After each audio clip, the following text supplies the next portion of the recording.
finally found out who the tall young man was behind us here, and it appears that he was born in Dublin. His parents are from Tipperary. He was a good footballer, a good hurler. In fact, he could have gone to Australia to play Australian rules if he so choose. I think that's because of the colour of his eyes or something. Nothing to do with his 6'10" or whatever he is. Anyway, he signed for Arsenal, and he said in Arsenal he learned his trade. Then he signed for Manchester City, and there he said he became a footballer. And then he went to Sunderland, and he fell in love. He fell in love with Sunderland, and Sunderland fell in love with him. In fact, they like him so much, they're going to allow him to graze his sheep on the parkland in Sunderland, and they're going to let him tell the traffic wardens to go and stuff himself, because they're going to make him a free man of Sunderland next month or the month after. Well done, Niall.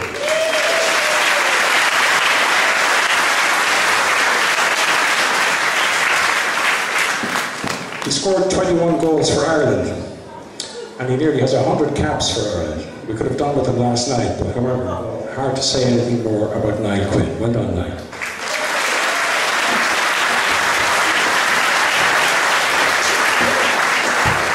Thank you very much, Pat. And ladies and gentlemen, all the young people here, and obviously the MacDonald family, can just say what a privilege and a pleasure it is for me to be invited down here today.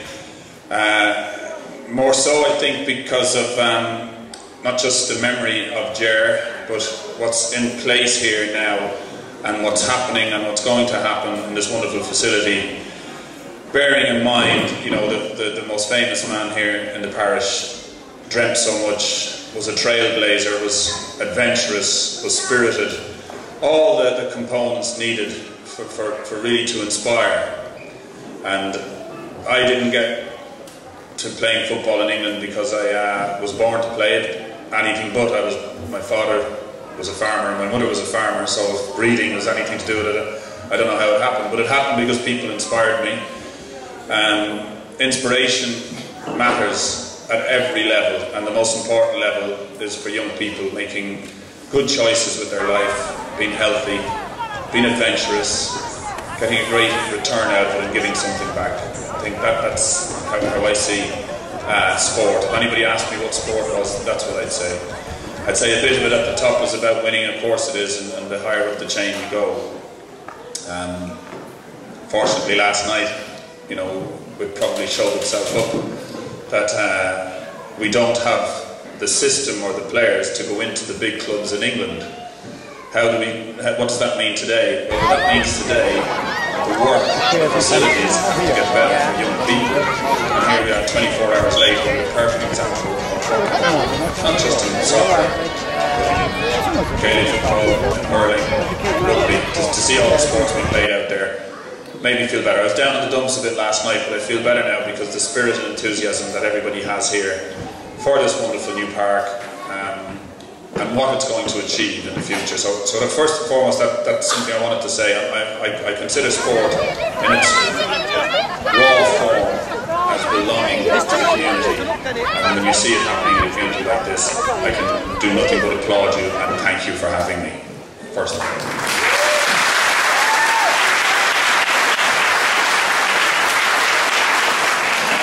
I suppose, you know, it seems, and I read a lot about Ger, but it seems he was a fun-loving guy too, and I think I would like to think that I retained a sense of humour and a sense of fun all through the difficult times, all through the good times.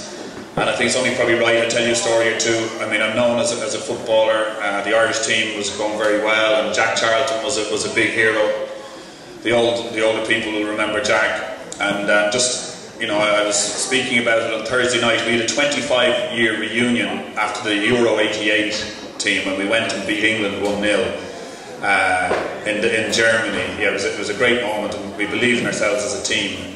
But we were all telling stories, and we hadn't seen each other for years. And the one I remembered was when I went to join the Irish team, and I got a bit of an idea about myself. You know, I had blonde hair, I had a Ford Capri.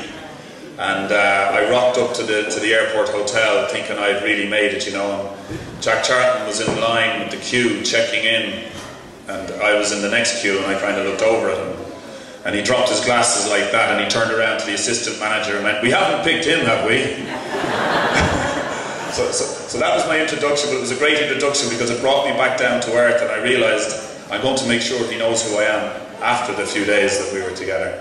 I also got things wrong. The first international that I was involved in, I was a sub, and the national anthem came on, and I jumped out of the subs box off the bench, and I sang the national anthem with all my heart and all my pride. And as I went to sit down, Jack looked at me and went, "So that's our one then, is it?" And I sat down, and I forget who it was beside me. I went, "This fella won't last 2 minutes." How wrong was I? He turned out to be the inspiration, the word I just used, you know. And inspiration comes at that level. It comes here amongst the very young children just learning to take their first steps in sport, and that's what's the driver, I believe, of everything's good, everything that is good about this country. A lot of negative stuff, and of course, you know, there is some tragic stuff happening out there, but the answer always is, and the way out is always through community spirit and our team spirit. You know, that Irish team. We think about what happened last night, and we look like a team that probably isn't quite good enough. And people talk about skill, and people talk about ability, but there's also, you know, a team spirit that has to be so big and so great. And that was a great thing we had in the Irish team, you know. And I'm sure Ger would recognise that spirit, you know, that's required and necessary to drive things on. Whether it's the Irish team, whether it's here in the parish or somewhere in the middle, it's vital, you know. And you'd have a laugh with your mates, but you'd also, you know, you'd go the extra mile for them. And I think that can all be learned here, you know. And you get that into your makeup as a human being, it'll bring you into so many good places in life. And you know, I suppose, you know, when I look back at some of the times that we had, and some of the you know, we had you know, who I believe is our best player ever, Paul McGrath. And Paul was the most important player we had. He was also everybody's favourite player, but he had his issues, and you know, we used to accommodate his issues as best we could. And I can remember Charlie O'Leary, the kit man, sleeping on the container that held the jerseys outside Paul's room, so Paul wouldn't sneak out of the hotel at night.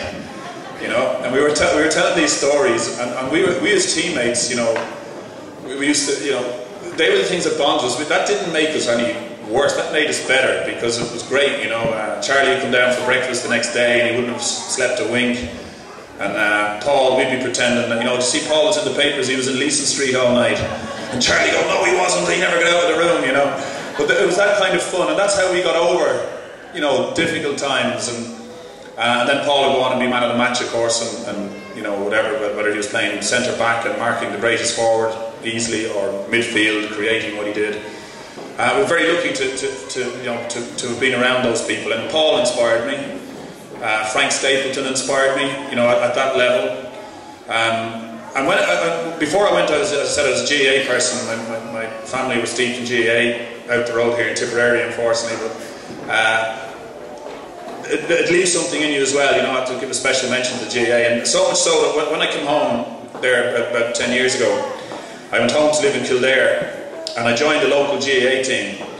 Well, I didn't really plan to. I'm kind of building that up a little bit. I went to my first Mass at home, Easter Sunday 2003, and the parish priest, Father Breen, waited outside the door for me after Mass.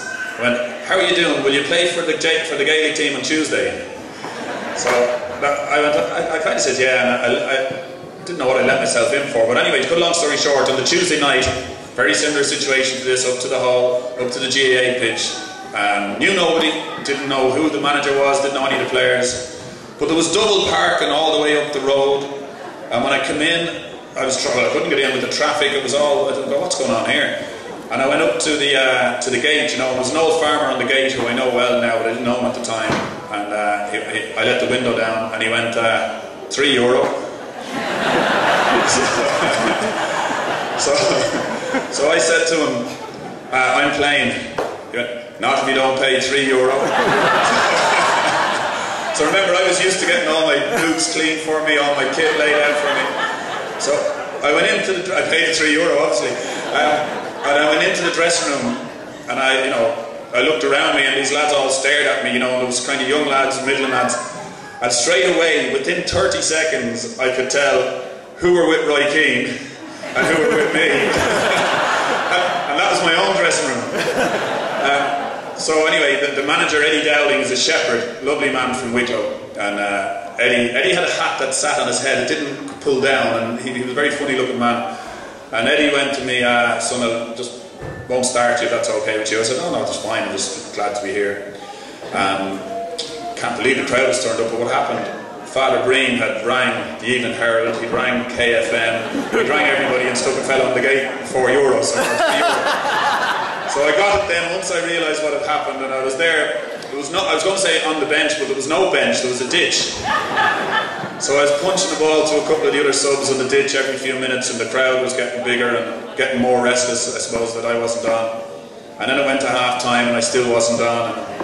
And anyway, Father Breen was doing umpire, and with about 20 minutes to go, he left his slot as umpire and he ran over to the manager, who was trying to ignore him, and he was going, "If you don't bring him on, there'll be a riot."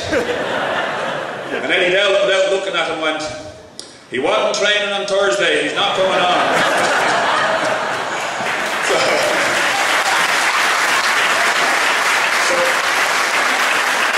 the finish of that story, I hope you understand where I get my love of GA and love of the community spirit from. The finish of that story was, I did come on, I got hauled down for a penalty, I got up and scored a penalty, I got hauled down for a second penalty, and would you believe, I got tripped up and got a third penalty. At which stage, their umpire, who was about 4 yards from me, threw the green flag at me and just missed my head. And then the fighting started, as it does in Junior B matches. Half my lads wanted to clip at me, I think. But anyway, it all died down. The final whistle went, and I'd scored the 3 penalties. Like looking back now, it was a brilliant thing that happened to me, but I didn't know what to think. And as there was all a bit of fighting and giving out going on, the goalkeeper was only a young lad, you know, and I thought, geez, he'd have loved to have said one of them. I should go over and say hard luck to him, you know, it's the least I could do. And anyway, this was the return I got as a returning sporting hero of Ireland. I went up to him and said, geez, you were unlucky there, you might have loved to save one. And forgive the term, but he went, "Feck off, you wouldn't take one against Spain."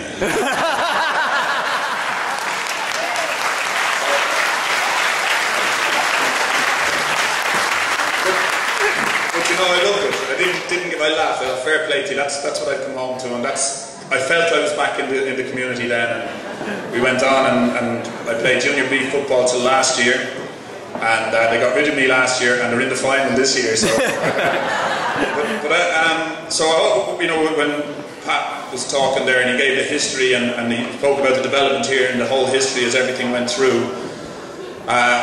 I hope you understand that, I'm not just down here because somebody called me. I'm down here because I love what it's all about. I love the history, I love the association with Ger, and I love the fact that young people have an opportunity now to go on and better themselves in a healthy way, and with life choices, and retain and build even. It's be a great thing to build the community spirit and drive the parish on, as the guys were saying. Everybody who put the work in, I'm in awe of what you do, the time the committee give up. But it's the destiny of the parish, because these people have helped, everybody here has helped.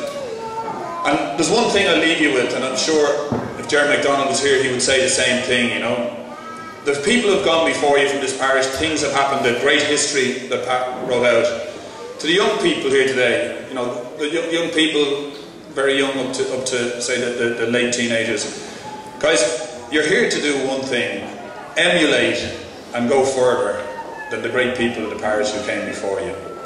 And if you can get it in your makeup and in your spirit, the pride that you have in this parish, and turn it into something that you're going to drive on, collectively, you'll all go on to bigger and better things. And that, to me, is what it's about. For the young people to feel good about emulating and learning from the people who went before you, only making it bigger and better. And that's what you have done, and that's what I'm delighted I've come down to help with, and obviously to meet the MacDonald family. But remember that, because that's what Ger was trying to do. He was trying to create new boundaries, which he did, of course. There's no boundary that no young person in this room can reach. you can go where you want to go.